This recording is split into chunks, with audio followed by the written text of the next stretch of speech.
இது ஜிப்ரீல் எழுதி தரல, ரசூல்லா கற்று தந்த வரிகள் அல்ல, இது யாரோ ஒரு ஆளு எழுதுனது இப்படின்னு நான் சொல்லல. மௌலூது கிதாபுல இப்ப இந்த மாதிரி புத்தகங்கள் கிடைக்கிறது ரொம்ப சிரமமா கிடக்குது. ஒரு நேரத்துல இதுதான் வச்சிருப்பாங்க 6 மௌலூது, இப்ப 1-2 கடைகள்ல கிடைக்குது. இப்ப இதுல அரபு தமிழ்ல சில கதைகளை எழுதி வச்சிருப்பாங்க. அந்த கதைகளை எழுதி வச்சிருக்காங்க, மௌலூதுனுடைய அரபு தமிழ்ல எழுதி வச்சிருக்காங்க. என்ன எழுதி வச்சிருக்காங்க தெரியுமா? இந்த மௌலூதை யார் உருவாக்குனது தெரியுமா? இதை சுல்தான்களில் முதலாவது உண்டாக்கியவர் சுல்தான் அபு சயீத் அல் முலஃபர் என்பவர். ஜிப்ரீல் எழுதல, மீகாயில் எழுதல, முஹம்மது நபி எழுதல, சஹாபாக்கள் எழுதல, இமாம்கள் எழுதல, நாதாக்கள் எழுதல, வலிமார்கள் எழுதல, நீங்கள் கொண்டாடுகின்ற முஹையீன் அப்துல் காதர் ஜீலானி அவரும் எழுதல. யாரா இந்த அல் முலஃபர்? யாரு? வரலாறு உண்டா? யாருன்னே தெரியல. நீங்க அந்த விவாத களத்துல இவர் யாரு என்று கேட்டா அவர்தான் இவர், இவர்தான் அவரு, அபு சயீத் அல் முலஃபர் என்பவர் இவர்தான் அவரு, அவர்தான் இவரு. நாங்க சில கதைகள்ல இருந்து எடுத்து காட்டணும்னு ஆமா அவர்தான் இவரு. அட்ரஸ் இல்லாத ஒரு ஆளு எழுதி வச்சிருக்கக்கூடிய இந்த மௌலூதுக்கு இவ்வளவு பெரிய வக்காலத்தா? அதை விட குர்ஆன் ஓதுங்களேன், அல்லாஹ்வுடைய கலாம், நபி அவர்களுடைய ஹதீஸ்களை படிங்களேன், நபி அவர்களுடைய பொன்மொழி. சரி, இது எல்லாம் போட்டுமே, இந்த மௌலூது எதுக்குப்பா எழுதி வச்சிருக்கீங்க? நீ எல்லா பாவத்தையும் செய்யணும், எல்லா அக்கிரமத்தையும் செய்யணும், எல்லா அநியாயத்தையும் நீ செய், இஸ்லாத்தை விட்டு கூட வெளியே போய், ஆனா கரெக்டா மௌலூது மட்டும் ஓதிடணும். சரியா? நீ சிலைய வணங்கு, நெருப்ப வணங்கு, சாமியார வணங்கு, எவங்காலையும் உழு, எப்படினாலும் கூத்தடி, எதுனாலும் பிரச்சனை இல்ல, தொழாம இரு, நோம்பைக்காம இருந்துட்டு போ, ஆனா கரெக்டா நீ மௌலூதுகளை கண்டிப்பாக ஓதணும். இப்படின்னு எதுல எழுதி இருக்குது? அதே மௌலூது கிதாபுல. அஸ்ஸலாமு அலைக்கும் வரஹ்மத்துல்லாஹி வபரகாத்துஹு. கண்ணியம் நிறைந்த எல்லாம் வல்ல ஏக இறைவனின் நல்லடியார்களே, இந்த சந்தர்ப்பத்திலே இணை வைப்பை வேறறுத்த இப்ராஹிம் நபி என்ற ஒரு தலைப்பு எனக்கு வழங்கப்பட்டு இருக்கிறது. இஸ்லாமிய சமூகத்திலே பல நெடுங்காலமாக நிகழ்ந்து வருகின்ற ஷிர்க் என்ற கொடுமையான பாவங்களை விவரிக்க வேண்டும் என்பதற்காகவும் மறக்கடிக்கப்பட்ட இப்ராஹிம் நபி அவர்களுடைய வாழ்வு இஸ்லாமிய சமூகத்திற்கு மத்தியிலே எடுத்து சொல்லப்பட வேண்டும் என்பதற்காகவும் இது போன்ற தலைப்பு எனக்கு வழங்கப்பட்டு இருக்கிறது. நம்முடைய சமுதாயத்தை பொறுத்த மட்டில் ஏராளமான அவுலியாக்களுடைய கதைகள் அனைத்தையும் சொல்லி வைத்திருக்கிறார்கள். அதனால் நம்முடைய தாய்மார்களும் பெரியவர்களும் ஜமாத்தார்களும் நபிமார்களுடைய வரலாறுகளை தெரியாமல் பெரியார்களுடைய வரலாறுகளை பெரிய அளவுக்கு புரிந்து வைத்திருக்கிறார்கள். அதற்கு ஏராளமான எடுத்துக்காட்டுக்களை சொல்லலாம். இந்த நவீன காலத்திலே பல்வேறு விதமான ஊடகங்கள் இருக்கக்கூடிய இந்த நேரத்திலும் கூட பெரியார்களின் பெயரால் எடுத்து சொல்லப்படுகின்ற கதைகளுக்கு அளவே இல்லை. சமீபத்திலே ஒரு வீடியோ சமூக வலைதளங்களிலே பரவிக்கொண்டே வருகிறது. ஒரு ஆலிம், மார்க்கத்தை கற்றறிந்த ஒருவர் பேசுகிறார். முஹையீன் அப்துல் காதர் ஜீலானி என்றால் யார் என்று உங்களுக்கு தெரியுமா? அவர்களுக்கு இறைவன் கொடுத்திருக்கக்கூடிய பல்வேறு சிறப்புகள் உங்களுக்கு தெரியுமா என்று சொல்லிவிட்டு ஒரு சிறப்பை அவர் சொல்லுகிறார். என்ன சிறப்பு என்றால், முஹையீன் அப்துல் காதர் ஜீலானி என்ற அந்த பெயரை ஒரு மனிதர் ஒலு இல்லாமல் சொல்லிவிடக்கூடாது. ரசூலுல்லாஹ்வுடைய பெயரெல்லாம் கிடையாது, அல்லது நபிமாருடைய பெயரெல்லாம் கிடையாது. முஹையீன் அப்துல் காதர் ஜீலானியுடைய பெயரை ஒருவர் சொல்வதாக இருந்தாலே ஒலுவோடு தான் சொல்லணுமா? சரி, ஒரு சமயம் அப்படி சொல்லவில்லை என்றால் அவருடைய தலையை வெட்டி எடுத்துட வேண்டியதான். இப்படின்னு முஹையீன் அப்துல் காதர் ஜீலானிக்கு அல்லாஹ் இல்ஹாம்ல பேசிட்டானா. நபிமார்களுக்குத்தான் வஹி வருதும் அப்படின்னு நம்ம குர்ஆன்ல படிச்சிருக்கிறோம். முஹையீன் அப்துல் காதர் ஜீலானிக்கு அல்லாஹ் ஒரு இல்ஹாம், அவருடைய உள்ள உதிப்பில இறைவனே பேசினானா, உங்களுடைய பெயரை யாராவது மொழிந்தால் கண்டிப்பாக ஒலுவோடு தான் மொழிய வேண்டும், பேச வேண்டும், இல்லை என்றால் அவனுடைய கழுத்தை அறுத்து கொலை செஞ்சிட வேண்டியதான். உடனே மொய்தீன் அப்துல் காதர் ஜீலானி, யா அல்லாஹ் அப்படிலாம் பண்ணிராத, அதெல்லாம் அவ்வளோ பெரிய கொடூரம்லாம் வேண்டாம் அப்படின்னா அவங்க இறைவனுடைய வார்த்தைக்கு அல்லது இறைவனுக்கு ஆலோசனை சொன்னார்கள் இப்படின்னு ஒரு கதை. இந்த சமுதாயத்தில் எப்படி கதைகளை சொல்லி நபிமார்களுடைய வரலாறுகளை கொஞ்சம் கூட ஏறெடுத்து பார்க்காத அளவிற்கு இவங்க பாதுகாத்து வைத்திருக்கிறார்கள்.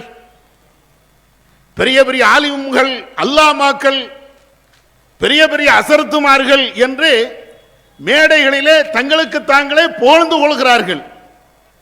வலிமார்களுடைய வரலாறுகளையும் அவர்களால் கற்பனை செய்து கொண்ட நாதாக்களுடைய வரலாறுகளையும் இந்த சமூக மக்களுக்கு சொன்ன இவர்கள் இப்ராஹிம் நபியுடைய வரலாறை சொல்லாமல் இருந்தது மாத்திரமில்ல, அவருடைய வரலாறுகள் அனைத்தையும், நபிமாருடைய வரலாறுகள் அனைத்தையும் மறக்கடித்து விட்டார்கள் இந்த அவுலியாக்களுடைய பெயரால். இதுதான் யதார்த்தம். அதனாலதான் நம்முடைய ஜமாத்தின் சார்பிலே நீ அவுலியாக்களுடைய கதைகளை பேசிக்கொண்டே இரு, நாதாக்களுடைய கற்பனை கதைகளை நீ சொல்லிக்கொண்டே இரு, ஆனால் இந்த உலகத்திலே கதாநாயகனாக திகழ்ந்த ஷிர்க்குக்கு எதிராக மிகப்பெரிய போராட்டத்தை நடத்திய, அந்த போராட்டத்திலே ஜெயிச்சு காட்டிய இப்ராஹிம் நபியுடைய வரலாறுகளை ஒவ்வொருடைய இல்லத்திலையும் நாங்கள் கொண்டு சேர்ப்போம் என்ற அடிப்படையிலே இந்த பிரச்சாரத்தை, இந்த ஒரு அஜெண்டாவை நாங்கள் எடுத்து செயல்படுகிறோம். யார் இந்த இப்ராஹிம் நபி? இப்ராஹிம் நபி வானத்திலே இருந்து குறித்த ஒரு மனிதரா? பூமியை பிளந்து கொண்டு வந்த ஒரு இறை தூதரா? சராசரியாக ஒரு ஆணுக்கும் பெண்ணுக்கும் பிறந்த ஒரு மனிதர் தான்.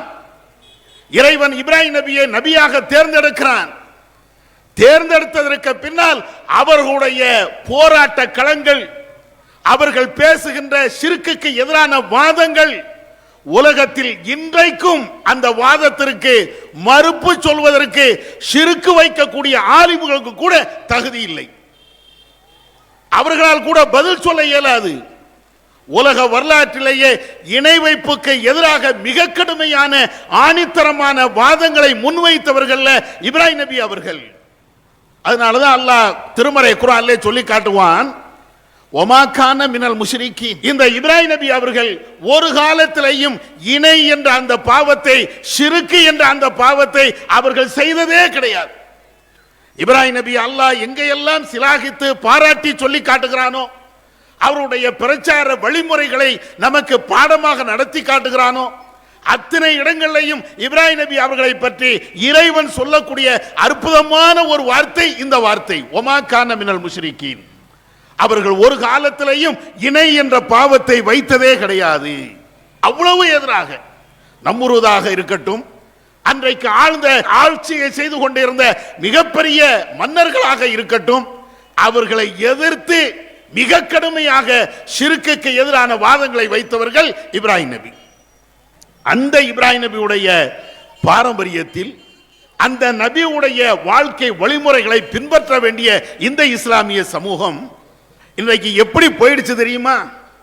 இப்ராஹிம் நபி அவர்கள் எந்த ஷிர்க்கை ஒழித்தார்களோ அந்த ஷிர்க்கு தான் நன்மை என்ற அடிப்படையில் நம்முடைய சமூகம் இன்றைக்கும் செய்து கொண்டே இருக்கிறார். இறைவன் அல்லாத வேற எந்த பொருளுக்கும் எந்த சக்தியும் இல்லை என்று பேசியவர்கள் இப்ராஹிம் நபி. அல்லாஹ் ஒருவனுக்குத்தான் கடவுள் என்ற ஆற்றலும் வல்லமையும் உண்டு. இறைவன் அல்லாத வேற யாருக்குமே, இறைவனால் படைக்கப்பட்ட ஒருவருக்குமே கடவுள் தன்மை இல்லை. இதை ஆணித்தரமாக அழுத்தமாக பேசியவர்கள் தானே. தன்னுடைய தந்தை இணை வைப்பு காரியத்தை செய்கின்ற பொழுது இறைவனால் படைக்கப்பட்ட படைப்பினங்களுக்கு கடவுள் தன்மை இருக்கிறது என்று அவருடைய தந்தை சொல்கின்ற பொழுது, நீனும் உன்னுடைய முன்னோர்களும் முட்டாள்களாக இல்லையா என்று கடுமையான வார்த்தையில ஷிர்க்கை எதிர்த்து பேசியவர்கள் இப்ராஹிம் நபி. அந்த இப்ராஹிம் நபியை கொண்டாட வேண்டிய இந்த சமுதாயம், அவர்கள் காட்டி தந்த வழிமுறைகளை கையில் தூக்கி பிடிக்க வேண்டிய இந்த சமுதாயம் இன்றைக்கு எப்படி இருக்கிறாங்க? எந்த அடிப்படையில் வாழ்கிறார்கள்? ஷிர்க்கு தான் தங்களுடைய வழிபாடு, தர்கா வழிபாடு தான் தங்களுடைய அனைத்திற்கும் எல்லாத்திற்கும் மேலானது. இன்னைக்கு இருக்கா இல்லையா? ஏன் இப்படி போயிடுச்சு? இப்ராஹிம் நபி அவர்கள் போதித்த அந்த ஷிர்க்கை இந்த சமுதாய மக்களுக்கு இந்த ஆலிம்கள் சொல்லல. அதனுடைய விளைவுகள் தான் இன்றைக்கு ஷிர்கை நன்மை என்ற அடிப்படையிலே நம்முடைய சமுதாயத்தில் உள்ள ஆண்களும் பெண்களும் செய்து கொண்டே இருக்கிறார்கள். இதற்கு ஏராளமான எடுத்துக்காட்டுகளை சொல்லலாம். ஆலிம்களுக்கு கொண்டாட்டமான ஒரு மாசம். ஏன் மௌலிது ஓதணும், மீலாது விழா கொண்டாடணும், அல்லாஹ் ரசூலுடைய பரக்கத்துகளை பெற வேண்டும், முஹப்பத்து ரசூலுல்லாஹ் நபி அவர்களுடைய அந்த பிரியத்தை நாங்கள் ஒட்டுமொத்தமாக குத்தகைக்கு நாங்க தான் எடுத்திருக்கிறோம் அப்படின்னு சொல்லி உலக மக்களுக்கு ஒரு நாடகத்தை அரங்கேற்றக்கூடிய ஒரு மாதம் தான் இந்த மாதம். ஆனா ஒரு நேரத்தில் இந்த மௌலூது என்பது மிக கடுமையாக விமர்சையாக கொண்டாடப்பட்ட ஒன்று ஒவ்வொரு நேரத்திலையும். ஆனா இன்றைக்கு மௌலூது ஓதக்கூடிய ஆலிம்கள் சில பேர், மௌலூதை ஆதரிக்கக்கூடிய பொதுமக்கள் பெரும்பான்மையான ஆட்கள் இதையெல்லாம் ஓதணுமா, எதுக்கு ஓதுவான அப்படிங்கிற அளவுக்கு அவங்களுடைய சிந்தனைகள் எல்லாம் தள்ளப்பட்டு இருக்கிறது. புகழக்குரியவன் ஏக இறைவன் அல்லாஹ் ஒருவனே. இன்னைக்கு அதனுடைய நிலை மேலப்பாளத்தை நீங்க பாருங்க. ஒரு நேரத்தில் ஒரு வீடு இல்லாத அளவிற்கு இந்த மௌலூது வரிகள் ஒவ்வொரு இடத்திலேயும் பாடப்படும். அது ஒரு பாட்டு தான். இந்த பாட்டை படிக்காதவர்கள் அல்லது கேட்காதவர்கள் முஸ்லிம்கள் யாருமே இருக்க முடியாது. அந்த அளவிற்கு எல்லா வீடுகளிலையும் ஏதாவது ஒரு சந்தர்ப்பத்திலேயாவது இந்த மௌலூதை ஓதிக்கொண்டே இருப்பார்கள். மீலாது விழா என்றால் பஜாரு அப்படியே கதிகலங்கி போய் நிற்கும். இன்னைக்கு 4 சின்ன பிள்ளைகளை வச்சு சிலம்பாட்டம் காட்டிக்கிட்டு இருக்கிறாங்க, பூச்சாண்டி காட்டிட்டு இருக்கிறாங்க, இவ்வளவுதான். ஒரு நேரத்தில் இதே மேலப்பாளையத்தில் மௌலூதுக்கும் மீலாதுக்கும் இருந்த அந்த மதிப்பு என்ன, அந்த மரியாதை என்ன, இன்னைக்கு அதனுடைய நிலைப்பாடுகள் என்ன, இதையெல்லாம் தாங்க முடியல. சில தலைவர்களுக்கு, பெரிய பெரிய உலமாக்களின் தலைவர்கள் என்று சொல்லக்கூடியவர்களுக்கு அப்படியே ஆட்டம் காணுது. என்னடா இது, நம்ம ஏதாவது ஒன்று செய்யணுமே, மௌலூதுங்கிற பேர்ல மீலாதுங்கிற பேர்ல ஏதாவது ஒன்று செய்யணுமே அப்படின்னு தைத்தனு குதிச்சு பார்க்கிறாங்க. இப்பதான் குர்ஆனையெல்லாம் எடுத்த ஆதாரத்தை எல்லாம் அப்படியே தூக்கி போடுறாங்க. இவ்வளவு நாளா என்ன இருக்கும், மௌலூது ஓதணும் அவ்வளவுதான், மீலாது விழா நடத்தணும் அவ்வளவுதான். இப்ப நம்முடைய எதிர்ப்பு பிரச்சாரங்கள் ஒவ்வொரு ஆட்களுடைய உள்ளத்திலையும் படுகின்ற பொழுது அவர்களால் மௌலூதுக்கு குர்ஆன்ல இருந்த ஆதாரமா, மீலாதிற்கு குர்ஆன்ல இருந்த ஆதாரமா, ஒரு நேரத்தில் இந்த குர்ஆன் எப்படி அவங்க பயன்படுத்தினாங்க என்பது இந்த சமுதாயத்திற்கு தெரியும். இன்றைக்கு மௌலூதுக்கும் குர்ஆன்ல இருந்த ஆதாரம், மீலாதுக்கும் குர்ஆன்ல இருந்த ஆதாரம், நீங்க என்ன சொன்னாலும் அதுக்கு குர்ஆன்ல இருந்து ஆதாரம் இருக்கிறது என்று குண்டக்க மண்டக்க ஏதாவது ஒரு வசனத்தை சொல்லி இதுதான் மௌலூதுக்கு ஆதாரம், இதுதான் இதுக்கு ஆதாரம் அப்படின்ட்டு இருக்கிறாங்க. அதுல நம்ம அடிப்படையாக ஒரு பிரச்சாரத்தை 30-40 ஆண்டு காலமாக செய்து வருகிறோம். இந்த மௌலூது என்பது ஷிர்கின் இணை வைப்பு பாவத்தின் தலையாக இருக்கக்கூடிய ஒன்று. ஷிர்கான வடிகள் தான் இதிலே இருக்கிறது அப்படின்னு சொல்லி 30-40 வருஷமாக திரும்ப திரும்ப திரும்ப அடியையும் உதையும் வாங்கி கொண்டு, ஊர் நீக்கத்தையும் சந்தித்துக் கொண்டு, வழக்குகளையும் சந்தித்துக் கொண்டு இந்த பிரச்சாரத்தை செய்து கொண்டே இருந்தோம். அன்னைக்கெல்லாம் இதுக்கு என்ன ஆதாரத்தை காட்டினாங்க தெரியுமா? முன்னோர்கள் காட்டி தந்த வழி, நம்முடைய மூதாதையர்கள் காட்டி தந்த வழி அப்படின்னாங்க.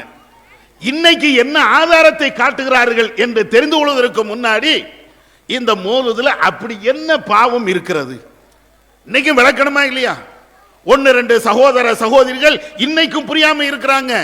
மௌலூது ஷரீஃப் தானே, ரசூலாவை போலத்தானே செய்கிறோம், நபி அவர்களை பாராட்டித்தானே இதுல சொல்லுகிறோம் அப்படிங்கிறாங்க.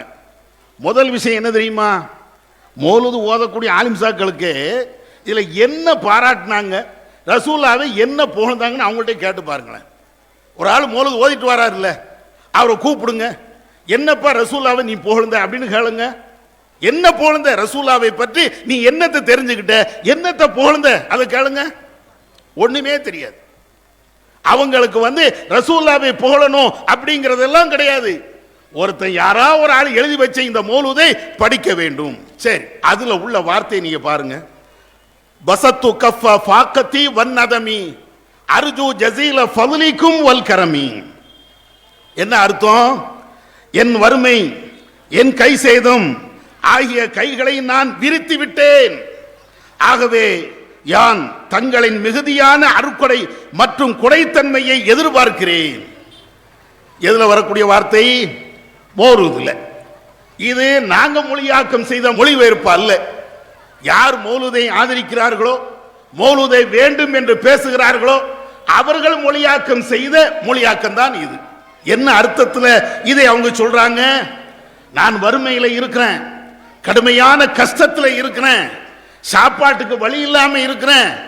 இந்த வறுமையை போக்குகின்ற நபியே, உங்களிடத்தில் என்னுடைய கைகளை ஏந்தி வந்து நிற்கிறேன். எனக்கு இவ்வளவு வறுமை இருக்கா இல்லையா, இவ்வளவு கஷ்டம் இருக்கா இல்லையா, இந்த கஷ்டத்தை போக்க வேண்டி உங்களுடைய முன்னிலையில் என் கைகளை ஏந்தி நிற்கிறேன் அப்படின்னு சொல்லிட்டு இந்த வரி இப்படி சொல்லி காட்டுகிறது. இதே மாதிரி நிறைய வரிகள் இருக்கிறது. அது நேரம் இருந்தால் பின்னால சொல்கிறேன். ஆனால் வறுமையை போக்குகின்ற, ரிசுக்கை தருகின்ற, வாழ்வாதாரத்தை தருகின்ற ஆற்றலும் வல்லமையும் யாருக்கு இருக்குது? யாருக்கு இருக்கிறது? ஒரு ஆளுக்கு கடுமையான வறுமை, சாப்பாட்டுக்கு வழி இல்லை, உடுத்த உடைக்கு கஷ்டமாக இருக்கிறது. இவ்வளவு வறுமையில் ஒரு ஆள் இருக்கிறார். இந்த வறுமையை போக்குகின்ற, அவருக்கு ஏற்படுகின்ற அந்த துன்பத்தை களைகின்ற அந்த ஆற்றல் ஏக இறைவனாகிய உங்களையும் என்னையும் இந்த உலகத்தையும் படைச்ச ரப்புல் ஆலமீனுக்கு இருக்கா? முகமது நபி என்ற இறை தூதருக்கு இருக்கா? யாருக்கு இருக்கிறது? யார்கிட்ட கேட்பீங்க? சாப்பாட்டுக்கு வழி இல்லை, யா முகமதே எங்களுக்கு சாப்பாடை தா இப்படின்னு கேட்பீங்களா? யா அல்லாஹ் எனக்கு வறுமையாக இருக்கிறது, உணவு பஞ்சம் ஏற்பட்டு விட்டது, எனவே எங்களுடைய பஞ்சத்தை நீக்கி, கஷ்டத்தை நீக்கி, வறுமையை போக்கி எங்களுக்கு நிம்மதியான ஒரு வாழ்வாதாரத்தை தா என்று இறைவனிடத்தில் நீங்க கேட்பீங்களா? யார்கிட்ட நம்ம கையேந்தி கேட்போம்? அல்லாஹ்விடத்தில். இது ஒரு முஸ்லிம் மாத்திரம் இல்ல, உலகத்தில் இருக்கக்கூடிய அனைத்து முஸ்லிமுடைய நம்பிக்கையும் இதுதான். ஏன்? திருமறை குர்ஆன்ல அல்லாஹ் இதை சொல்லி காட்டுகிறான். இன்ன ரப்பி யப்சுத்து ரிஸ்க லிமன் யஷா. நபியே நீங்கள் சொல்லுங்கள். ரசூலுல்லாஹ்வுக்கு அல்லாஹ் பாடம் நடத்தி காட்டுகிறான். நபியே நீங்கள் சொல்லுங்கள், இறைவன் தான் தான் நாடியவர்களுக்கு வாழ்வாதாரத்தை வளமாக வழங்கக்கூடியவன். வலாக்கின் அக்ஸரன் நாசி லா யஅலமூன். ஆனால் மனிதர்கள் அதிகமானவர்கள் இதை தெரியாமல் இருக்கிறார்கள். இதை மாதிரி குர்ஆன்ல ஒவ்வொரு இடத்திலும் அல்லாஹ் சொல்லி காட்டுகிறான். உங்களுக்கு கஷ்டம் ஏற்படும் என்று நீங்கள் அஞ்சுகிறீர்களா? வறுமை ஏற்படும் என்று நீங்கள் அஞ்சுகிறீர்களா? ஃபஸௌஃப யுக்னிகுமுல்லாஹு மின் ஃபضலிஹி. அவன் நாடினால் உங்களுக்கு உங்களுடைய வறுமையை போக்குகின்ற ஆற்றல் அல்லாஹ் ஒருவனுக்கு தான் இருக்கிறது. இயகூனு ஃபுக்ரா யுக்னிகுமுல்லாஹு மின் ஃபضலிஹி. உங்கள யாராவது ஒரு ஆளு கஷ்டத்தில் இருக்கிறார்கள் என்றால், வறுமையில் இருக்கிறார்கள் என்றால், அல்லாஹ் தன்னுடைய அருளின் காரணத்தினால் அவன் அவர்களை செல்வந்தராக மாற்றுவான். எத்தனை இடத்துல? ஒன்னு ரெண்டு இடத்துல இல்லை. அல்லாஹ் ஒருவன் தான் நம்முடைய வறுமையை போக்குகின்ற ஆற்றல் படைத்தவன், வல்லமை படைத்தவன் இப்படின்னு குர்ஆன் சொல்லும் போது, கடவுளுக்கு இருக்கக்கூடிய தகுதியை இறைவன் இப்படியெல்லாம் பட்டியலிட்டு சொல்லுகின்ற பொழுது இவங்க யார்கிட்ட கேட்கிறாங்க? பசத்து கஃபி ஃபாக்கத்தி வன்னசமி அர்ஜு ஜஸீல ஃபضலிக்கும் வல் கரமி. என்னுடைய வறுமை, என்னுடைய கஷ்டத்தை உங்களிடத்தில் சொல்லி நான் முறையிடுகிறேன், என் கைகளை உயர்த்துகிறேன் என்று நபி அவர்களை பார்த்து இந்த வரிகளை படிக்கிறாங்க. ஆனா இன்னொரு விஷயம் தெரியுமா உங்களுக்கு? அல்லாஹ்வுடைய தூதருடைய காலகட்டத்தில் நபி தோழர்கள் எவ்வளவு வறுமையில இருந்தாங்க, எவ்வளவு கஷ்டத்திலே இருந்தாங்க. உடுத்துவதற்கு உடை கிடையாது, சாப்பிடுவதற்கு ஒழுங்கான உணவுகள் கிடையாது. அந்த கஷ்டத்திலையும் கூட நபி தோழர்கள், நபி அவர்கள் வறுமையோடு இருக்கக்கூடிய அந்த நேரத்தில் கூட ரசூலாட்ட வந்து கையேந்தல. ரசூலாட்ட வந்து கையேந்தினாங்களா? ஃபஸத்து கஃபி ஃபாக்கத்தி வன்னதமி அப்படின்னு அபூ ஹுரைரா படிச்சாரா? உமர் ரலியல்லாஹு தஆலா அன்ஹு அவங்க படிச்சாங்களா? பெரும்பெரும் நபி தோழர்கள் படிச்சாங்களா? நாங்க வறுமையிலே திகழ்கிறோம், எங்களுடைய வறுமைகளை நீங்கள் போக்குங்கள். ஒரு பேச்சுக்கு நபி இடத்தில் நபி அவர்கள் உயிரோடு இருக்கக்கூடிய அந்த நேரத்தில், நபி அவர்கள் ஆட்சியில் இருக்கிறார்கள் என்ற அந்த நேரத்தில் சொன்னால் அது கூட தவறு கிடையாது. ஏன்னா அவங்க ஒரு ஆட்சியின் கீழே இருக்கிறாங்க, நபி அவர்கள் ஜனாதிபதி, நபியிடத்தில் வந்து தங்களுடைய வறுமைகளை போக்குவதற்காக ஒரு அரசனிடத்தில் ஒரு குடிமகன் சொல்லக்கூடிய விதத்தில் அவங்க சொல்லி இருந்தார்கள் என்றால் அது கூட தப்புன்னு சொல்ல இயலாது. ஆனா இன்னைக்கு உட்கார்ந்துகிட்டு 1400 ஆண்டுகளுக்கு பின்னால உட்கார்ந்துகிட்டு ஏன் வறுமையை போக்கக்கூடியவர் இறை தூதரே, என்னுடைய துன்பத்தை போக்கக்கூடிய இறை தூதரே என்று நீங்க படிக்கிறீங்கன்னா எவ்வளவு பெரிய சிறுக்கு இது, எவ்வளவு பெரிய கொடூரமான ஒரு பாவம். அல்லாஹ்வுடைய இடத்திற்கு முகமது நபி அவர்களை நீங்கள் இறக்கி கொண்டு வரலையா? கடவுளாக இதை ஆக்கவில்லையா? வேற என்ன அர்த்தம் இதற்கு? இன்னும் சொல்ல போனால் நபிகள் நாயகம் ஸல்லல்லாஹு அலைஹி வஸல்லம் அவர்களுக்கு வறுமை இருந்துச்சு, நீங்க தானே பேசுறீங்க. அவங்களுக்கு வறுமை இருந்ததா இல்லையா? 3 மாத காலமாக அவங்களுடைய வீட்டில் அடுப்பு எரியவில்லை என்ற செய்தி படிக்கிறீர்களா இல்லையா? நபி அவர்களுடைய படுக்கை விரிப்புகள் எப்படி இருந்தது என்று ஹதீஸ்களை நீங்க தேடி பாருங்க. ஈச்ச மரத்தினுடைய அந்த பாலையில அல்லது அந்த ஓலையில அவங்க படுத்திருப்பார்கள். அவங்களுக்கு தலையணை என்பது இன்றைக்கு இருக்கக்கூடிய பட்டு மெத்தைகள் கிடையாது. மிக மோசமான கூழாங்கற்கள் அல்லது காஞ்ச இலைகளுடைய அந்த பொருட்களை சேகரித்து தலையணியாக வைத்திருப்பார்கள். இதெல்லாம் ரசூலுல்லாஹ்வுடைய வறுமை. அந்த ரசூலுல்லாஹ் கூட அல்லாஹ்ட்ட தான் துஆ செஞ்சாங்க, யா அல்லாஹ் எங்களுக்கு தேவையான உணவை தாருங்கள் என்று அவங்க அல்லாஹ்விடத்தில் தானே துஆ செஞ்சாங்க. இப்படி இருக்கும்போது ரசூலுல்லாஹ்ட்ட போய் அல்லாஹ்வின் தூதரே எங்களுக்கு எங்களுடைய வறுமையை போக்கு என்று சொன்னால் இறைவன்ட்ட கேட்கிற மாதிரி இறை தூதரிடத்தில் இது கேட்கிறது ஷிர்க் இல்லையா? நாங்க அடிக்கடி இன்னொன்னையும் சொல்லிக்கிட்டே இருக்கிறோம், பாவத்தை மன்னிக்க கூடியவன் இறைவன், அவன் ஒருவன் தான் அனைத்து பாவத்தையும் மன்னிப்பான் இப்படின்னு குர்ஆன் சொல்லி காட்டுகிறது. இன்னல்லாஹ யக்ஃபிரு துனூப ஜமீஆ, அனைத்து பாவங்களையும் மன்னிக்க கூடிய ஆற்றல் ஏக இறைவனாகிய அல்லாஹ் ஒருவனுக்கு தான் உண்டு. ஒமை யக்ஃபிரு துனூப இல்லல்லாஹ், அல்லாஹ்வே தவிர மனிதர்கள் செய்துவிட்ட இந்த பாவத்தை மன்னிப்பதற்கு இந்த மண்ணில் யார் உண்டு? இறைவன் இப்படி எண்ணற்ற இடங்கள்ல திரும்ப திரும்ப திரும்ப கேட்டுக்கிட்டே இருக்கிறான். அல்லாஹ் ஒருவன் தான் பாவத்தை மன்னிப்பதற்கும் பிழைகளை பொறுப்பதற்கும் ஆற்றல் உள்ளவன், தகுதி உள்ளவன். ஆனா என்ன வச்சிருக்கிறோம்? மௌலூது வரிகள்ல ரசூலாவை புகழ்கிறோம் என்ற பேர்ல, நபி அவர்களுடைய புகழ் மாலை சூட்டுகிறோம் என்ற பேர்ல என்ன வச்சிருக்கிறோம்? அந்த கஃபாருல் ஹதாயா வதுனூபில் மூபிகாத்தி அந்த சத்தாருல் மசாபி வ முகீலுல் ஆசராத். படிக்கிறீங்களா? இதையும் இன்னைக்கு படிக்கத்தானே செய்யணும். கல்யாண வீடு வரையிலையும் இந்த பைத்தை தானே இன்னைக்கு படிச்சுட்டு இருக்கிறோம். என்னுடைய பாவங்களை எல்லாம் மன்னிக்க கூடியவரே, சபுல் மூபிகாத் என்று சொல்லப்படுகின்ற பெரும்பாவங்களை எல்லாம் மன்னிக்க கூடியவரே. யார்ட்ட? ரசூலுல்லாஹ்ட்ட. பெரும்பாவங்கள்னா என்ன?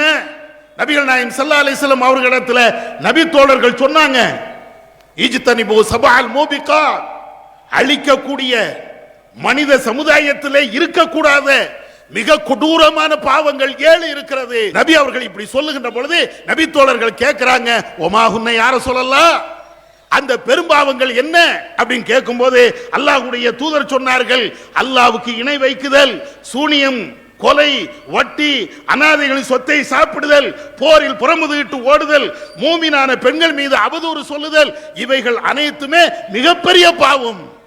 அதுக்கு ரசூலுல்லாஹ் சொன்ன பயன்படுத்திய வார்த்தை என்ன தெரியுமா? அல் மூபிகாத். அல் மூபிகாத். இதெல்லாம் மனிதன் செய்து விட்டான் என்றால் இறைவனிடத்தில் பாவ மன்னிப்பு கேட்கணும். பெரிய பாவம் என்று ரசூலுல்லாஹ் பட்டியலிடுறாங்களே, அந்த பாவத்தை மன்னிக்க கூடிய ஆற்றல் யாருக்கு இருக்கிறது? இறைவா உனக்கு இல்லை, உன்னால் அனுப்பப்பட்ட இறை தூதருக்கு உண்டு என்று இந்த மௌலூது வரிகள்ல நச்சும் விஷமும் கலந்த மதம் மாற்றுகின்ற ஒரு வார்த்தை இங்க இல்லையா? மதம் மாற்றுகின்ற ஒரு வேலை இல்லையா இது? இது என்ன வேலை இது? அல்லாஹ் ஒருவன் தான் பாவத்தை மன்னிக்கிறான் என்று பேசுகின்ற அந்த நேரத்தில் இல்லை இல்லை, முஹம்மது நபி அவர்கள் மன்னிப்பார்கள். நான் வட்டி வாங்கிவிட்டேன் என்றால் முஹம்மது நபி மன்னிப்பார்கள். நான் வரதட்சணை வாங்கிவிட்டேன் என்றால் முஹம்மது நபி அவர்கள் மன்னிப்பார்கள். நான் கொலை செய்து விட்டேன் என்றால் முஹம்மது நபி அவர்கள் மன்னிப்பார்கள். என்னுடைய பாவத்தை அனைத்தையும் மன்னிச்சிருங்க. அதுல இன்னொரு வரியும் வரும், அந்த சத்தார் உல் மசாவி, என்னுடைய பாவங்கள் நான் ஏதாவது செய்து விட்டேன் என்றால் அந்த பாவத்தை மறைக்க கூடியவரும் முஹம்மது நபி. ஏதாவது ஒரு தனிமையில் யாருக்கும் தெரியாம ஒரு பாவத்தை நான் செய்து விட்டேன் என்றால் அந்த பாவத்தை மன்னிக்க கூடிய ஆற்றல் முஹம்மது நபிக்கு, மறைக்க கூடிய ஆற்றலும் முஹம்மது நபிக்கு. இந்த வரிகள் எல்லாம் எதுக்கு? முகமது நபியை பாராட்டுதீங்களா? இந்த நேரத்தில் பொதுமக்கள் நீங்கள் சிந்திக்க வேண்டும். சிந்தனைக்காக வேண்டிய உங்கள்கிட்ட நான் சொல்லி காட்டுகிறேன், வேற எதற்காக வேண்டியும் கிடையாது. இதே வரிகளை இன்னொரு சமுதாயம் சொல்கிறது, இன்னொரு சமுதாயம் சொல்கிறது. அந்த சமுதாயத்திற்கு ஒட்டுமொத்த முஸ்லிம்களும் வைத்த பேர் என்ன தெரியுமா? காபிர்கள். யாரு? கிறிஸ்துவர்கள். யார்கிட்ட இதையெல்லாம் கேட்கிறாங்க? ஏசப்பா ஏசப்பா என்னுடைய பாவத்தை மன்னிங்கப்பா கேட்கிறாங்களா? ஈசா நபி இடத்துல கேட்கிறாங்களா? ஈசா நபி அவர்களிடத்துல என்னுடைய பாவத்தை மன்னிங்க என்று சொன்னால் அவர்கள் கிறிஸ்தவர்கள், அவர்கள் வேற மதத்தை சார்ந்தவர்கள். அதே வார்த்தையை கொஞ்சம் கூட அச்சரம் பெசகாமல் அந்த கஃபார் உல் கதாயா என்னுடைய பாவத்தை எல்லாம் மன்னிக்க கூடியவரே முகமது நபி அவர்களே நீங்கள் தான் என்று இவர்கள் சொல்கிறார்கள் என்றால் என்ன வேறுபாடு? கிறிஸ்தவர்களுக்கும் இந்த மௌலூதை படிக்கக்கூடியவர்களுக்கும் என்ன வேறுபாடு? ரெண்டும் ஒண்ணுதான். அங்க ஈசா நபி, இங்க முகமது நபி. அங்கே ஈசா நபியை அளவு கடந்து அவங்க புகழ்ந்து கடவுள் என்ற நிலைக்கு கொண்டு போனார்கள். இவர்கள் முகமது நபியை அளவு கடந்து புகழ்ந்து கடவுளாகவே ஆக்கிவிட்டார்கள். வேற என்ன அர்த்தம் இதுக்கு? இதை விட வேற என்னத்தை சொல்றதுக்கு? இந்த மாதிரி வரிகளை எல்லாம் சொல்லும் போதுதான் நம்முடைய அசரத்து. நம்முடைய அசரத்துனா ஏதோ உங்களுக்கு எனக்கு அசரத்து இல்லை, சில பேருக்கு அசரத்தா இருந்தாங்கல்ல.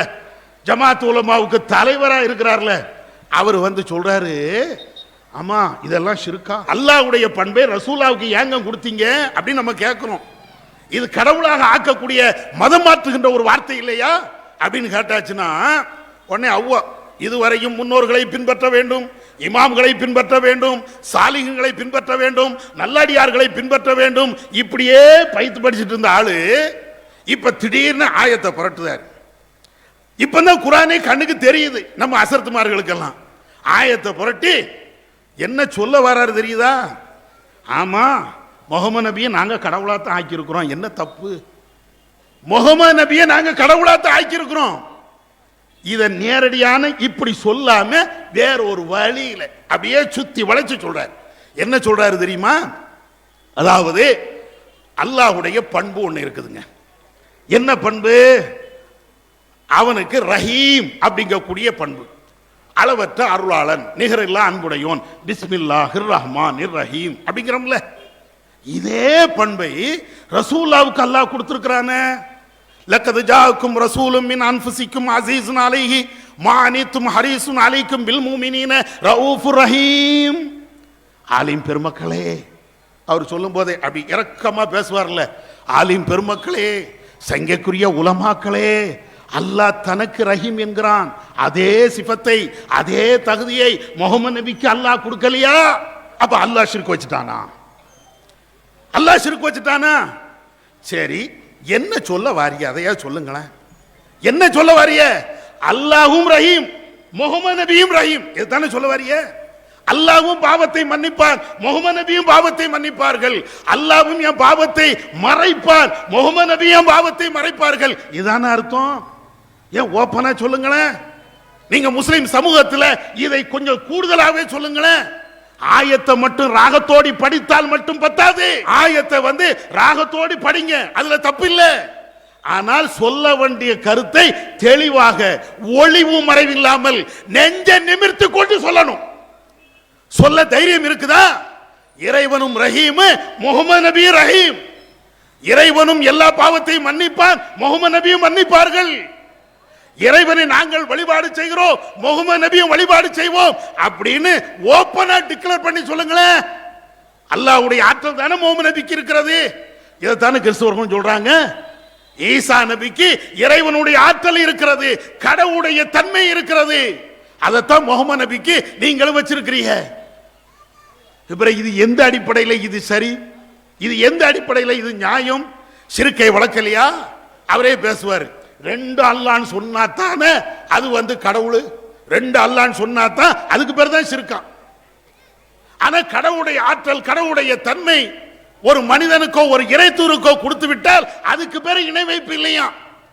அதனாலதான் இவங்க அத்தனை பேர்களுமே எங்க கொண்டு போய் நம்மளை நிப்பாட்டுதாங்க அப்படின்னா, அவுலியாட்ட போய் கேளு, அவுலியாக்கள் உயிரோடு இருக்கிறார்கள், நாதாக்கள்கிட்ட போய் கேளு, நாதாக்கள் உயிரோடு இருக்கிறார்கள், உன்னுடைய கஷ்டம் பிரச்சனை சங்கடங்கள் அனைத்தையும் தீர்க்கக்கூடிய ஆற்றல் அவங்களுக்கு உண்டு, நீ நல்ல சிறுக்கு வச்சு நரகத்துக்கு போ அப்படிங்கிறத சொல்லாமல் சொல்லிக்கொண்டே இருக்கிறான். சரி, இதெல்லாம் ஒரு பக்கம் இருக்கட்டுமே. இன்னொரு விஷயத்தை சொல்ல வேண்டி இருக்குது. என்ன?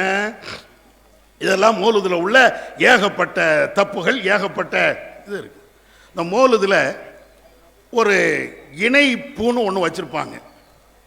யா சையதி சனதி, யா சையதி யா ரசூலல்லாஹ் ஹுதுபியதி மாலி சிவாக்க வலா அல்வி இலாஹதீன் இப்படின்னு ஒரு பைத்து வரும். அந்த பைத்தில் எழுதி வச்சிருக்கிறாங்க. இந்த பைத்தை எழுதுனது யாரு தெரியுமா? யா சையதி யா ரசூலல்லாஹி ஹுதுபியதி, என்னுடைய தலைவரே, அல்லாஹ்வின் தூதரே, என்னுடைய கையை பிடியுங்கள், என் தலைவர் பெருந்தகையே, இறையோனின் தூதுவரே, அன்பாய் என் கையை பிடித்து ஆதரித்து காத்தருள்வீர். இது அவங்க மொழியாக்கம் பண்ணது மௌலூதுல. அப்படின்னா என்ன அர்த்தம்?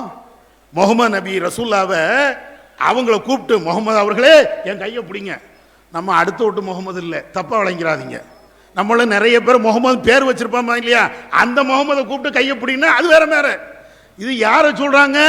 நபிகள் நாயகம் ஸல்லல்லாஹு அலைஹி வஸல்லம் அவர்களை 1400 ஆண்டுகளுக்கு முன்னால் இறந்துவிட்ட அல்லாஹ்வுடைய தூதரை இங்க இருந்து கொண்டு அழைக்கிறாங்க. முகமது அவர்களே, அல்லாஹ்வுடைய தூதரே என் கையை பிடிங்க. சரி, நீனாவது சொல்லிட்டு போ. ஆனா இந்த பைத்தை சொன்னது யாரு தெரியுமா? அதை எழுதி வச்சிருக்கிறாங்க. இந்த பைத்தை சொன்னவர்கள்ல ஒரு கீழ் என்று சொல்லப்படுகிறது. அதாவது இந்த பைத்தை ஓதியவர் ஒரு ஆள் என்று சொல்லப்படுகிறது. அந்த பைத்தை ஓதியவர் யார் தெரியுமா? ஜிப்ரீல் அலைஹிஸ்ஸலாம். ஜிப்ரீல் அலைஹிஸ்ஸலாம் அவங்க தான் இந்த பைத்தை ஓதுனாங்களாம். எந்த பைத்து? யா சையதி யா ரசூலல்லாஹ் ஹுதுபியதி, என்னுடைய தலைவரே, அல்லாஹ்வின் தூதரே என் கையை பிடிங்க அப்படின்னு படிச்சதே எங்க ஆலிம்சாக்கள் கிடையாது, உங்க ஆலிம்சாவும் கிடையாது. யார் படிச்சா? அது ஜிப்ரீல் அலைஹிஸ்ஸலாம். ஜிப்ரீல் அலைஹிஸ்ஸலாம் சொன்ன வார்த்தைகள் குர்ஆன்ல இருக்கிறது, ஹதீஸ்ல இருக்குது. இந்த யா சையதி யா ரசூலல்லாஹ் ஹுதுபியதி எந்த ஹதீஸ்ல இருக்குது? குர்ஆனை அப்படியே ராகமா ஓதுறீங்களா ஆலிம்சாவே? இந்த பைத்து ஜிப்ரீல் அலைஹிஸ்ஸலாம் அவங்க சொன்னாங்க அப்படிங்கிறதுக்கு ஒரே ஒரு ஆதாரத்தை நீங்க காட்டுங்க. ஆதாரப்பூர்வமான ஹதீஸ்ல இருந்து காட்டுங்க. சவால் விடுகிறோம். நீங்க ஊர் ஊராக மேடைகள் தோறும் நீங்கள் முழங்குவது சத்தியம் என்றால், அதுதான் உண்மை என்றால், இந்த வார்த்தை நீங்கள் கொண்டாடுகின்ற இந்த மௌலூதுல ஜிப்ரீல் அலைஹிஸ்ஸலாம் அவர்கள் ஓதியது என்று சொல்லப்படுகிறது என்று நீங்கள் சொல்வது, அதுல உங்களுக்கு நம்பிக்கை இருக்கும் என்றால், மௌலூது என்பது ரசூலுல்லாஹ்வை புகழக்கூடிய வார்த்தை தான் என்று நீங்கள் பம்மாத்து காட்டுகிறீர்களே, அதிலே உங்களுக்கு நம்பிக்கை இருக்கும் என்றால் இதற்கு ஒரே ஒரு ஆதாரத்தை காட்டுங்க. காட்டிருங்க பாப்போம். ஜிப்ரீல் தான் இதை ஓதினார் அல்லது இப்படி சொல்லப்பட்டது அப்படிங்கிறதுக்கு ஒரு ஆதாரத்தை நீங்க காட்டுங்க. எங்க இருக்கிறது? கதைகள்ல, கப்சாக்கள்ல. இன்னும் சொல்ல போனால் இந்த மௌலூது வரிகள் என்பது இவங்க சொல்றாங்க. இல்ல இல்ல, இதெல்லாம் ரசூலுல்லாஹ்வை போல்றோம், ரசூலுல்லாஹ்வை நீங்க எப்படி மீலாது விழா கொண்டாடி ரசூலுல்லாஹ்வை புகழ சேர்த்தீங்க அப்படிங்கிறதுக்கு அந்த டான்ஸ் ஆட்டங்கள் வரும், அது தனி விஷயம். இப்ப நான் சொல்ல வர்றது, நீங்க மௌலூது அப்படின்னு நீங்க சொல்றீங்கல்ல, படிக்கிறீங்கல்ல, இது எதுக்கு? இது ஜிப்ரீல் எழுதி தரல, இது ரசூலுல்லாஹ் கற்று தந்த வரிகள் அல்ல, இது யாரோ ஒரு ஆள் எழுதுனது இப்படின்னு நான் சொல்லல. மௌலூது கிதாபுல இப்ப இந்த மாதிரி புத்தகங்கள் கிடைக்கிறது ரொம்ப சிரமமாக கிடக்குது. ஒரு நேரத்தில் இதுதான் வச்சிருப்பாங்க 6 மௌலூது, இப்ப 1-2 கடைகள்ல கிடைக்குது. இப்ப இதுல அரபு தமிழ்ல சில கதைகளை எழுதி வச்சிருப்பாங்க. அந்த கதைகளை எழுதி வச்சிருக்கிறாங்க. மௌலூதுனுடைய ஆரம்பத்தில் அரபு தமிழ்ல எழுதி வச்சிருக்கிறாங்க. என்ன எழுதி வச்சிருக்காங்க தெரியுமா? இந்த மௌலூதை யார் உருவாக்குனது தெரியுமா? இதை சுல்தான்களில் முதலாவது உண்டாக்கியவர் சுல்தான் அபு சயீத் அல் முலஃபர் என்பவர். ஜிப்ரீல் எழுதல, மீகாயில் எழுதல, முஹம்மது நபி எழுதல, சஹாபாக்கள் எழுதல, இமாம்கள் எழுதல, நாதாக்கள் எழுதல, வலிமார்கள் எழுதல, நீங்கள் கொண்டாடுகின்ற முஹைதீன் அப்துல் காதர் ஜீலானி அவரும் எழுதல. யாரா இந்த அல் முலஃபர்? யாரு? வரலாறு உண்டா? யாருன்னே தெரியல. உளர்னீங்க. எதுல? அந்த விவாத களத்துல இவர் யார் என்று கேட்டா அவர்தான் இவர், இவர்தான் அவரு. அபு சயீத் அல் முலஃபர் என்பவர் இவர்தான் அவரு, அவர்தான் இவரு. நாங்க சில கதைகள்ல இருந்து எடுத்து காட்டணும்னு ஆமா ஆமா அவர்தான் இவரு. அட்ரஸ் இல்லாத ஒரு ஆளு எழுதி வச்சிருக்கக்கூடிய இந்த மௌலூதுக்கு இவ்வளவு பெரிய வக்காலத்தா? ஏன் அதை விட குர்ஆன் ஓதுங்களேன், அல்லாஹ்வுடைய கலாம், நபி அவர்களுடைய ஹதீஸ்களை படிங்களேன், நபி அவர்களுடைய பொன்மொழி. சரி, இது எல்லாம் போட்டுமே, இந்த மௌலூது எதுக்குப்பா எழுதி வச்சிருக்கிறீங்க? நீ எல்லா பாவத்தையும் செய்யணும், எல்லா அக்கிரமத்தையும் செய்யணும், எல்லா அநியாயத்தையும் நீ செய், இஸ்லாத்தை விட்டு கூட வெளியே போயிரு, இஸ்லாத்தை விட்டு கூட வெளியே போயிருப்பா. ஆனா கரெக்டா மௌலூது மட்டும் ஓதிடணும். சரியா? நீ சிலைய வணங்கு, நெருப்ப வணங்கு, சாமியார வணங்கு, எவங்காலையும் உழு, எப்படினாலும் கூத்தடி, எதுனாலும் பிரச்சனை இல்லை. தொழாம இரு, நோம்பைக்காம இருந்துட்டு போ, எதனாலும் நீ பண்ணிட்டு போ. ஆனா கரெக்டா நீ என்ன செய்யணும்னா மௌலூதுகளை கண்டிப்பாக ஓதணும். இப்படின்னு எதுல எழுதி இருக்குது? அதே மௌலூது கிதாபுல. அல்லாமத்து தஹரி பேரெல்லாம் கொஞ்சம் வித்தியாசமா தான் இருக்கும். சரியா? சஹாபாக்கள் பேரெல்லாம் எவ்வளவு அற்புதமா இருக்கும், இந்த பேரெல்லாம் இப்படித்தான் இருக்கும். அல்லாமத்து தஹரி ஷைகுல் கபீர் மியான் அலமத்துல்லா அவர்கள் பேசி வருகிறார்கள். புர்ஹான்பூர் பட்டினத்தில் என் வீட்டுக்கு அடுத்த வீட்டில் பெருத்த முதலையுடைய நெருப்பை வணங்குகின்ற மஜூசி ஒருவர் இருந்தார். நெருப்பை வணங்குவாங்கல்ல, கடவுளாக ஏற்றிருப்பாங்கல்ல, அவர் ஒரு ஆள் இருந்தாராம். நமது நாயகம் குதுபுர் ரப்பானி கௌசுல் சமதானி சையதுனா மொஹிதீன் அப்துல் காதர் ஜீலானி ரலியல்லாஹு அன்ஹு அவர்கள் பேரில் கலப்பற்ற பரிபூர்ணமான எண்ணமுடையவர். இன்னும் அவர் தன் சுய மதத்தை வெறுத்தவராயும் நாயகம் அப்துல் காதர் ஜீலானி ரலியல்லாஹு அன்ஹு அவர்களின் சேர்ந்த முரீத் என்றும் பேசுகிறாயிருந்தார். இன்னும் அவர் பரிபூர்ண மஹப்பத்து வைத்து வருடந்தோறும் ரபியுல் ஆகிர் மாதம் 11ஆம் தேதி அன்று வளமையாய் வெகு நேர்த்தியான உயர்ந்த உஜூபனங்கள், பல வர்க்கங்கள், மதுரமான குடிப்புகள் முதலானவைகளை தயார் செய்து வைத்து தன் வீட்டை சந்தனம், அத்தர் முதலிய வாசகங்களை கொண்டே அலங்கரித்து உலமாக்கள், மசாயிகள், ஃபுகராக்கள் முதலியவர்களை கொண்டு நமது நாயகம் கௌசுல் ஆலம் முஹிதீன் அப்துல் காதர் ஜீலானி ரலியல்லாஹு அன்ஹு அவர்கள் பேர்ல மௌலூது ஓதி ஃபாத்தியா ஓதிய பின் யாவரும் புகழத்தக்க வஜீபனம் நல்ல விளங்கிக்கணும், சோறு கொடுக்கணும். அந்த வஜீபனை அருந்த கொடுத்து மஜ்லிஸை சிறப்பு செய்கிறவா இருந்தார். அப்பால் அவர் மௌத்தாகி விட்டார். அவர் ஓதுனது எதுதான் ஓதினாரு? சுபஹான மௌலூது கூட கிடையாது, மொய்தீன் மௌலூதா ஓதினாராம். இப்படி ஓதி அவர் இறந்தும் போயிட்டாராம். இறந்து போயாச்சுன்னா அவர் ஏற்கனவே வேற மதத்துக்காரர்ல, அவரை என்ன செய்தாங்க அப்படின்னாச்சுன்னா அந்த மதத்துக்காரங்க அவரை அடக்கம் செய்ய விடாம எரிக்க கொண்டு போயிட்டாங்க. வேற மதத்தில் எரிப்பாங்கல்ல இறந்தாச்சுன்னா, அது மாதிரி எரிக்க கொண்டு போயிட்டாங்களாம். எரிக்க கொண்டு போன உடனே தீய வச்சு எரிக்காங்களாம். அவருடைய ஒரு முடி கூட எரியலையாம். இதெல்லாம் அந்த கிஸ்ஸாவில் இருக்கு, மௌலூதுல இருக்குங்க. நீங்க வேற ஏதோ கதையில இருக்குன்னு நினைக்காதீங்க, மௌலூதுல இருக்குது. அப்ப இந்த மௌலூதுல இப்படி அவர் வேற மதத்துக்காரங்க அவங்க மத வழக்கத்தின் அடிப்படையில் கொண்டு போய் எரிக்கிறாங்களா, எரியவே இல்லையாம். உடனே அந்த சமுதாய மக்களுக்கு கோபம். இவ்வளவு பெட்ரோல் ஊத்தியாச்சு, மண்ணெண்ணெய் ஊத்தியாச்சு, இருந்துச்சோ இல்லையோ ஒரு பேச்சுக்கு சொல்றேன், இப்படி எல்லாத்தையும் ஊத்தி எரிச்சாச்சு, இத கூட எரிக்க முடியலையே அப்படின்னு வேதனைப்பட்டு ஆத்துல தூக்கி எரிஞ்சிட்டாங்களா. என்னடா போனா இது எரியவே மாட்டுக்குது, எல்லாம் புணமா அப்படின்னு தூக்கி ஆத்துல தூக்கி வீசிட்டாங்களாம். தூக்கி வீசினதுக்கு பின்னாலதான் உடனே அங்க இருக்கக்கூடிய அவுலியாக்கள்ல ஒரு அவுலியாவுடைய கனவுல மொய்தீன் அப்துல் காதர் ஜீலானி வந்துட்டார். வந்து அவர் சொல்றாரு, எப்பா என்னுடைய அடியார், எனக்கு முகப்பத்துக்குரியவரு, என்னிடத்தில் முரீது வாங்கியவரு, அவரை கொண்டு போய் தொழுகை நடத்தாம குளிப்பாட்டாம ஆத்துல கொண்டு போய் வீசிட்டாங்க, நீ அவருடைய ஜனாசாவை எடுத்து தொழுகை நடத்தி குளிப்பாட்டி அடக்கம் பண்ணுங்க அப்படின்னு மொஹிதீன் அப்துல் காதர் ஜீலானி அங்கே இருக்கக்கூடிய வலியுல்லாக்கள்கிட்ட சொன்னாங்களாம். உடனே இவங்க அந்த பணத்தை எடுத்து தொழுகை நடத்தினாங்க அப்படின்னு வந்துருச்சு. இப்ப நம்ம என்ன கேட்கிறோம்னா, ஒரு மஜூசி சிலைய வணங்குறவரு மொய்தீன் அப்துல் காதர் ஜீலானி அந்த மௌலூத ஓதியாச்சுன்னா இவ்வளவு பெரிய பாக்கியம் கிடைக்கும் அப்படின்னா நீங்க என்ன சொல்ல வாரிய? அதான் கேள்வி. இந்த கதையில இருந்து நீங்க சொல்ல வரக்கூடிய சட்டம் என்ன? என்ன சொல்ல வாரிய? நீ எவ்வளவு அக்கிரமம் பண்ணு, நீ எவ்வளவு பெரிய அநியாயம்னாலும் பண்ணு, ஆனா வருஷத்துக்கு ஒருக்க மௌலுத மட்டும் கரெக்டா ஓதி முடிச்சிரு. நீ மௌலுத ஓதியாச்சுன்னா எல்லாமே ஆயிரும். இது எல்லாத்தையும் தாண்டி அவங்க எழுதி வச்சிருக்கக்கூடிய இன்னொன்னு என்ன தெரியுமா? மௌலுது என்றால் 5000 ஆட்டுத்தலை இருக்கணும். இது நான் சொல்லல, மௌலுது கிதாபுல இருக்குது. ஆட்டுத்தலை இருக்கணும், அதே மாதிரி விதவிதமான சாப்பாடுகள் இருக்கணும். அது எந்த அளவுக்கு என்றால், அதாவது சுடப்பட்ட ஆட்டுத்தலை 5000, கோழி 16000, இறைச்சி தட்டம் 1,00,000, ஹல்வாயின் தட்டம் 30,000, சோற்றின் சகன் 30,000. இப்படின்னு இருந்ததுன்னு ஒரு ஆளு மௌலுது சபைக்கு போனவர் கணக்கிட்டு எழுதி வச்சிருக்கிறாராம். என்ன அர்த்தம்? எப்பா மௌலுது ஓதக்கூடியவங்களே, இது எதுக்கு எழுதி வச்சிருக்கிறிய? வெறும் என்ன ரசூலுல்லாஹ்வை போலது கிடையாது. ஆட்டுத்தலை வேணும், கோழிக்கறி வேணும், என்னென்ன உணவுகள் உண்டோ எல்லாத்தையும் வச்சுக்க.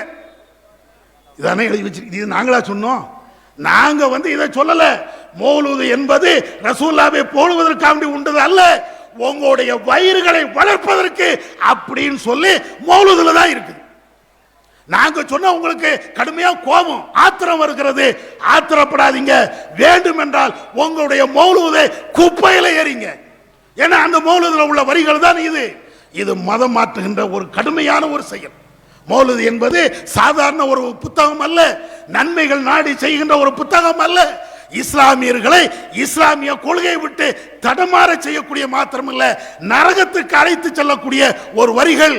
அதனாலதான் இப்ராஹிம் நபி அவர்கள் எப்படி ஷிர்க்கை எதிர்த்து போராடினார்களோ அதே போன்று இந்த மௌலூதை எதிர்த்து எங்களுடைய உயிர் மூச்சு இருக்கிற வரையும் நாங்கள் போராடி கொண்டே இருப்போம்.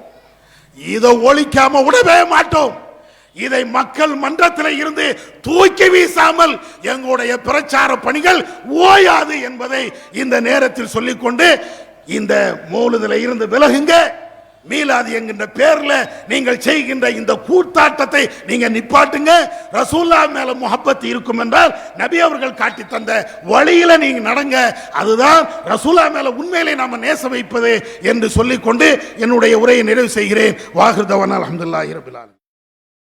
இஸ்லாம் மற்றும் சமுதாய செய்திகளை அறிந்து கொள்ள தமிழ்நாடு தௌஹீத் ஜமாஅத் யூடியூப் பக்கத்தை உடனடியாக சப்ஸ்கிரைப் செய்து கொள்ளுங்கள். மேலும் பெல் பட்டனையும் கிளிக் செய்து கொள்ளுங்கள்.